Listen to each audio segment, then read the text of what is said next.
How's it going, everybody? Wayne here. So I now own at least one piece of all 296 N64 games. Whether it's the cart, the manual, the box, or I have the game complete in box, I own at least one piece of all 296 games. That means that we're getting really close to the end of the N64 complete in box quest. So it's time to decide what's going to be the next quest.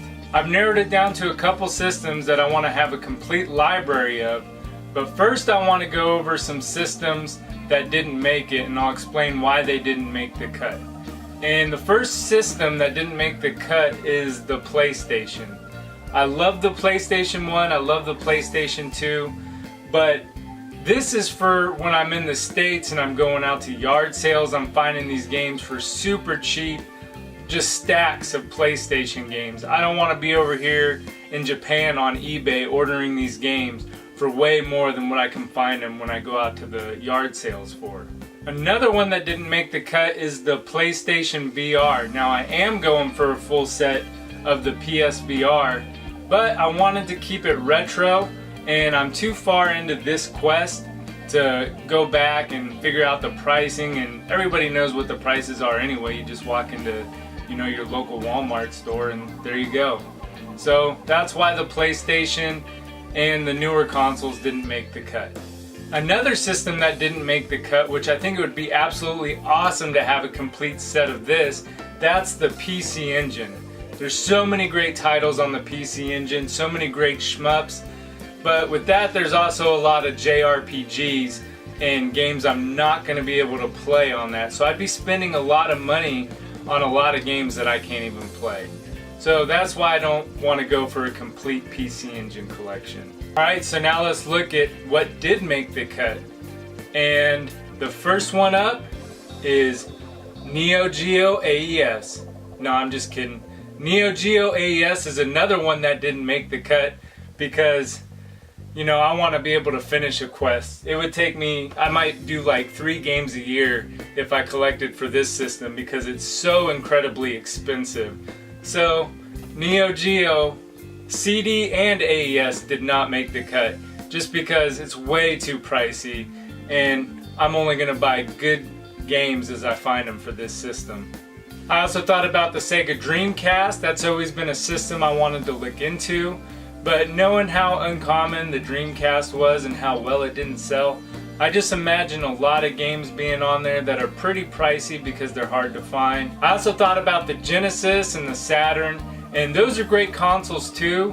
But in the end I decided there's 2 systems that I would really want a complete set for, and that is NES. If you remember, I had all 677 licensed NES games, including stadium events.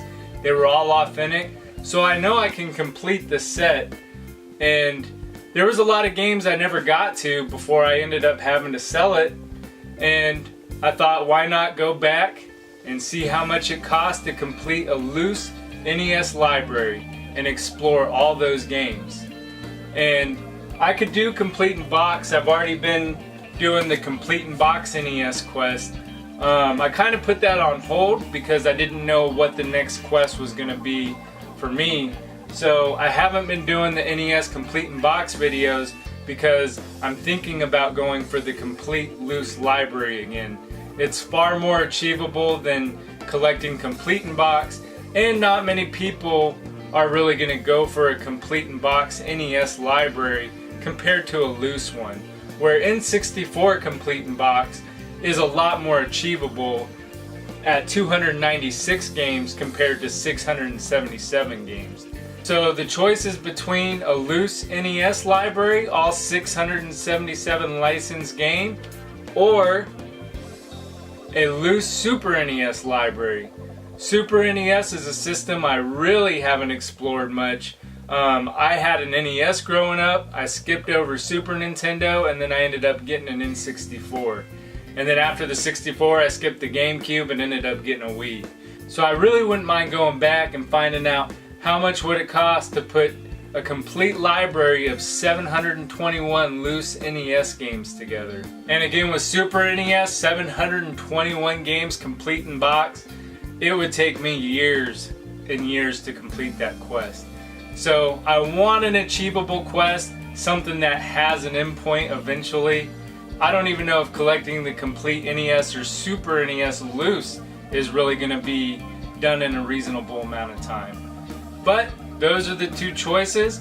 If you have some other suggestions that I didn't mention, please let me know. But for now, we have 7 more games that we'll be adding to the collection. Let's check them out.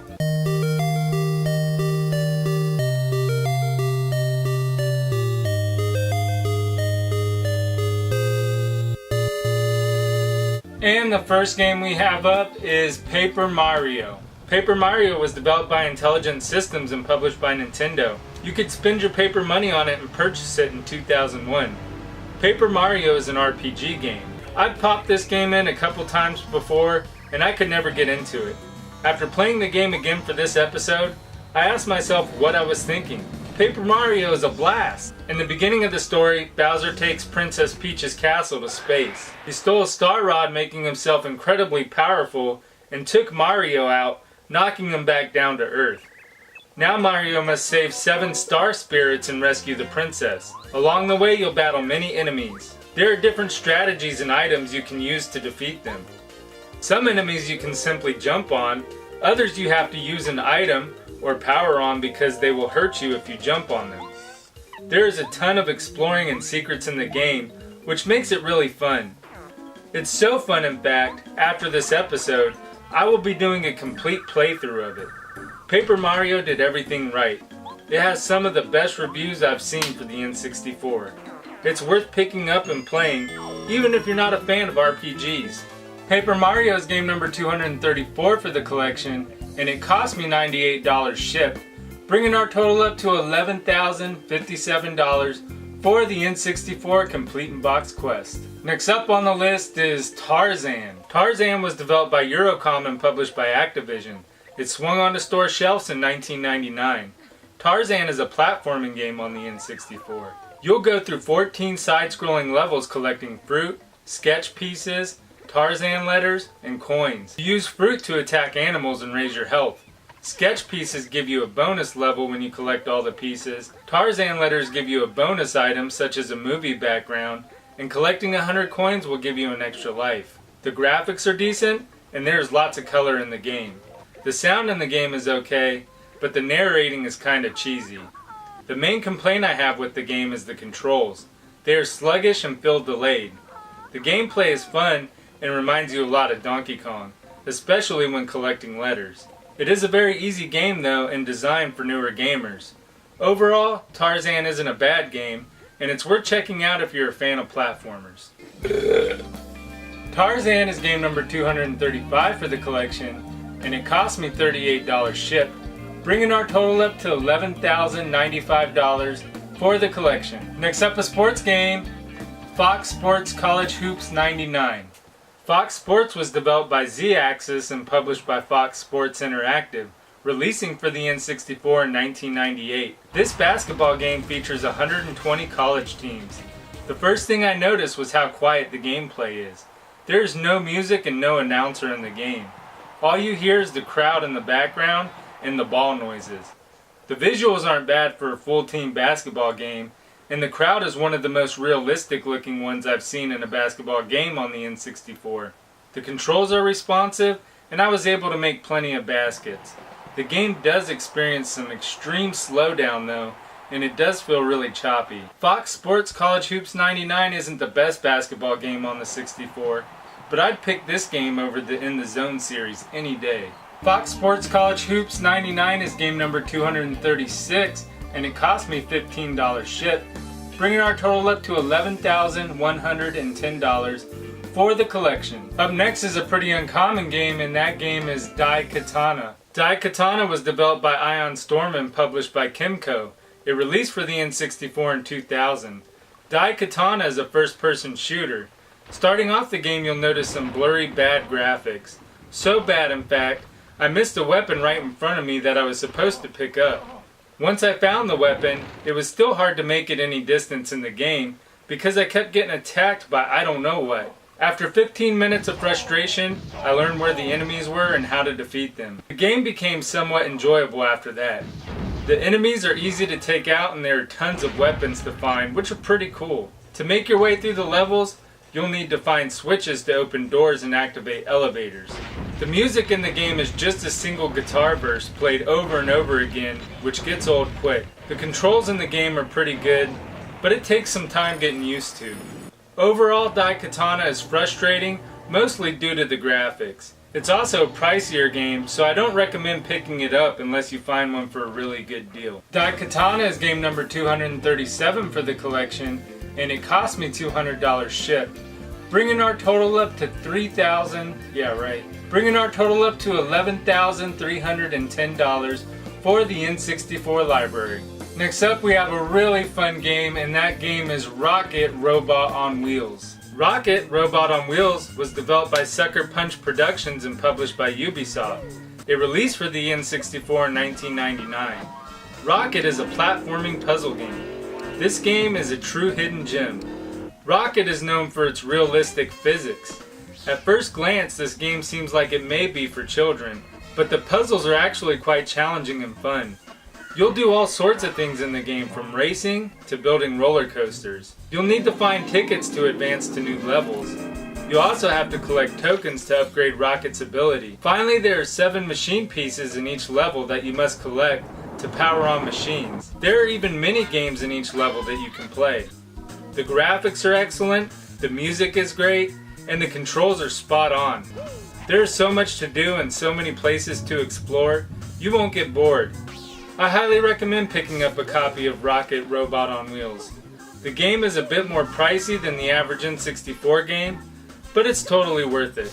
Rocket Robot on Wheels is game number 238 for the collection, and it cost me $85 shipped, bringing our total up to $11,395 for the collection. Next up, a racing game, Hot Wheels Turbo Racing. Hot Wheels was developed by Stormfront Studios and published by Electronic Arts. It released for the N64 in 1999. Hot Wheels has 40 vehicles to choose from based on the Hot Wheels toys. There is also a good variety of tracks to choose from. Racing is extremely fast-paced, and there is lots of ramps for you to be able to perform tricks. Your car is also equipped with turbo power for that extra boost. The graphics are great, with lots of color depicting actual Hot Wheels tracks. The cars handle extremely well, but it's easy to get turned around if you're hit by another car or object. The music is excellent as well. The game is a lot of fun, and it's one of the better racing games for the 64. It can be extremely frustrating though as well. One wrong move and you'll be in last place in seconds. If you get really stuck, you can hit the panic button, which is the C right button, to fix your car and get back in the race. Overall, Hot Wheels Turbo Racing is a fun racing game for the 64 worth checking out. Hot Wheels Turbo Racing is game number 239 for the collection, and it cost me a total of $40 shipped, bringing our total up to $11,435 for the collection. I say a total of 40 because this game actually was purchased separately. I bought the box and game for 35, and then I found the manual for another 5 for a total of 40. Now I do that because sometimes I can make a complete in box cheaper than what I could buy a complete in box for, because the complete in box version goes for 45 to 50. So by buying the box, game, and manual separately, I was able to get it for a little bit cheaper. I also do the same thing condition wise. If I find like a really good box by itself and then I can find a game and manual separate, better than what I can find a nice mint complete in box for, I'll also go that route as well. So sometimes I'll buy stuff separately because it'll end up being cheaper, or I can get a better condition for the same price. Last but not least, we have Nuclear Strike 64. Nuclear Strike was developed by Electronic Arts Pacific Coast Power and Light and published by THQ. It released for the 64 in 1999. Nuclear Strike is a helicopter shooting game for the N64. Each level has multiple objectives. You'll be destroying informants, rescuing hostages, and escorting allies. While doing all this, you'll have to keep an eye out for your armor, fuel, and ammo. If you start a new objective with low ammo or fuel, you may not have time to get more. Luckily, you get a few helicopters in each level in case you crash. crash too many times and it's game over. The graphics are decent for a helicopter game. It's far better than Chopper Attack. The controls are good as well, where you use the control stick to control the chopper completely. The PlayStation version of the game was released 2 years earlier. It didn't have a shadow for lining up the helicopter's winch, so the N64 version is much better. The music is dark and matches the gameplay well. Overall, Nuclear Strike is a decent helicopter shooting game and worth checking out if you're into this type of game. Nuclear Strike is game number 240 for the collection, and it cost me $30 shipped, bringing our total up to $11,465 for the collection. Let's get these games on the shelf.